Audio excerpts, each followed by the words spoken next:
Hi everyone, it's Dr. Stephanie Wu with the Contact Lens Institute of Nevada. And today I just wanted to answer a question that one of my keratoconus patients had on what causes keratoconus and what part of the eye does it affect. So I brought my little eye model in so that we can kind of look at it together.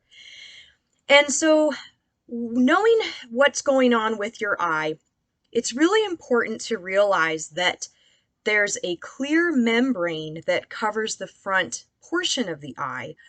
When I was younger and I first started wearing contacts when I was in elementary school, I thought that the brown part of the eye, the iris, I thought that was the very front surface of the eye. But it's actually not true. There is a clear membrane. It's got 5 different layers and it's called the cornea. And the cornea is basically the window into where the eye develops. That's where the image from the outside world comes into the eye at first. And so it's really, really important that this window, the cornea, stays really, really healthy. If there's any changes, so let's say there's damage to the cornea, damage to the front surface of the eye, scar tissue, things like that, that can cause the window to become hazy. It's also really important that the window is a certain shape.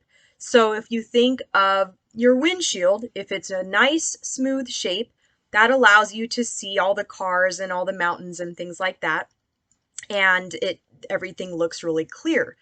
But imagine if the windshield of your car was distorted and it was really wavy, or there were areas of your windshield that were really pointy or areas that were really flat. Think of that as how it can affect the image quality going into your eye.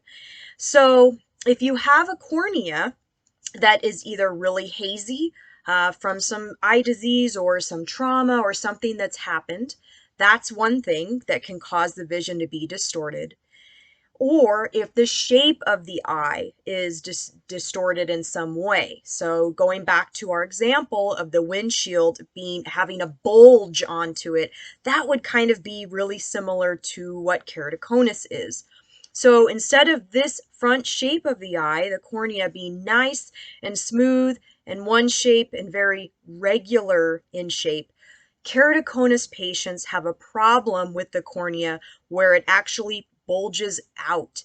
And so going back to our windshield example, when the light's coming in and the image is coming into the eye, and that shape is now abnormal or irregular, that affects everything with the health of the eye, the shape of things that are coming into the eye, things like that. So that is basically the main issue that we have to focus on when we're thinking about keratoconus patients. We're looking at the shape of the front of the eye. We have special instruments that can show us what the shape of the eye is doing, and then that will kind of help us guide our decision making in what the best treatment option is. The best treatment option might be surgery. It also might be specialty contact lenses. Some patients have very mild keratoconus and don't have to go down the specialty lens route. Standard glasses or contact lenses could work just fine. Those patients are very few and far between right now, so most likely specialty contact lenses will help you see your best. But I hope that that does a good explanation of kind of explaining what the cornea is and why keratoconus patients have a more difficult time seeing.